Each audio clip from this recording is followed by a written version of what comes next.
Bonjour, dans cette vidéo nous allons parler des nombres complexes. Évidemment, c'est un sujet vaste qui a de nombreuses motivations historiques et techniques. On peut creuser très loin dans les fondements de l'algèbre pour comprendre la structure de ces nombres. Ce n'est pas le propos de cette vidéo. Ici, le but c'est simplement de familiariser l'étudiant avec les différentes notations de nombres complexes et comment on les représente. Au départ, on a un nombre qu'on appelle le nombre imaginaire, qu'on appelle i, qui a pour unique propriété que son carré est égal à moins 1. Ce nombre a été créé simplement pour qu'on puisse gérer les racines de nombres négatifs qui peuvent apparaître par exemple dans les discriminants des équations du second degré, mais aussi plus loin dans les équations du troisième degré et plus haut. Évidemment, ceci est assez réducteur comparé à la richesse que proposent les nombres complexes, mais dans un premier temps, nous nous concentrerons là-dessus.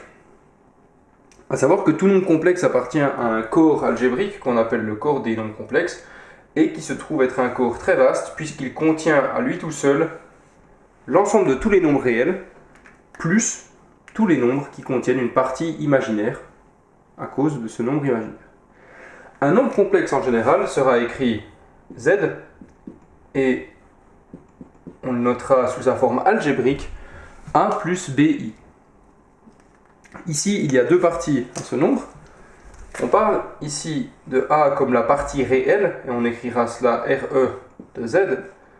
La partie réelle, c'est a, qui est un nombre réel donc, et qui est la partie de z qui ne multiplie pas le nombre imaginaire. En parallèle de cela, nous avons une deuxième partie dans ce nombre complexe, qu'on appellera la partie imaginaire, on écrira im de z, qui est uniquement le nombre b, qui est un nombre réel, et c'est un nombre réel qui multiplie l'unité imaginaire. Ainsi, tout nombre complexe peut s'écrire comme un couple de nombres réels. Z peut être complètement représenté par les nombres a et b qui sont des nombres réels. De cette manière, quand on voit un couple de valeurs réelles a, b, on peut les envisager comme un système comme des coordonnées.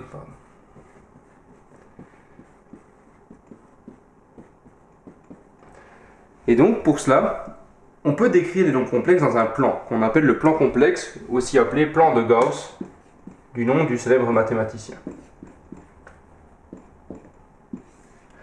Le plan de Gauss est simplement un plan similaire à R2, où l'abscisse correspondra à la partie réelle du nombre complexe, et l'ordonnée correspondra à la partie imaginaire de ce dernier.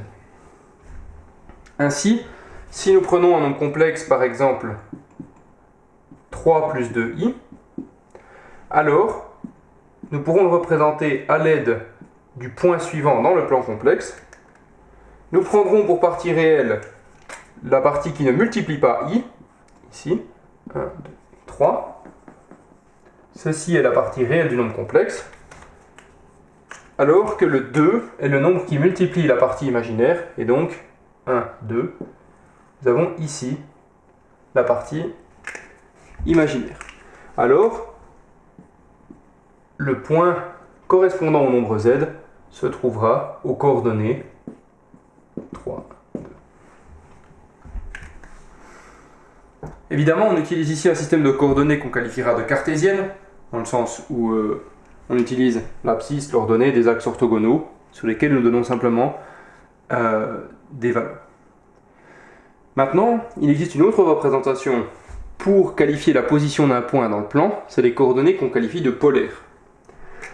On peut se concentrer non pas sur les longueurs en abscisse et en ordonnée, mais sur la distance qui sépare un point de l'origine, et ensuite donner l'angle par rapport à l'axe des abscisses pour qualifier entièrement la position de z.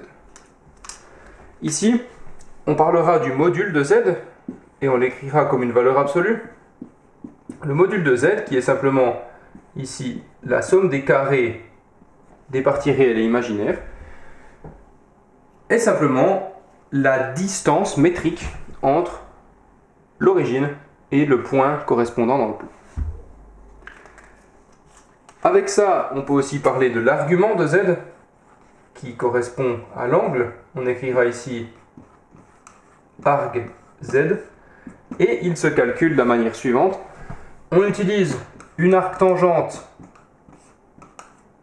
pour le calculer, et parfois il faut ajouter un facteur de pi quand on se trouve dans la partie négative des abscisses, car la tangente étant une fonction pi périodique, l'arctangente peut se tromper de pi si on se trouve dans la mauvaise partie des axes, car il projettera du mauvais côté du cercle trigonométrique. Au final, avec ces outils-là, nous pouvons également écrire le nombre complexe de la manière suivante. Nous pouvons écrire le nombre complexe comme une somme de fonctions trigonométriques, ici, et nous appellerons cette forme la forme trigonométrique du nombre complexe, où ici, nous avons le module, et ici, nous retrouverons l'argument. Voilà, ça c'est pour les différentes représentations des nombres complexes. Dans une prochaine vidéo, nous parlerons des opérations dans C et comment est-ce que nous additionnons, soustrayons, multiplions et divisons des nombres complexes.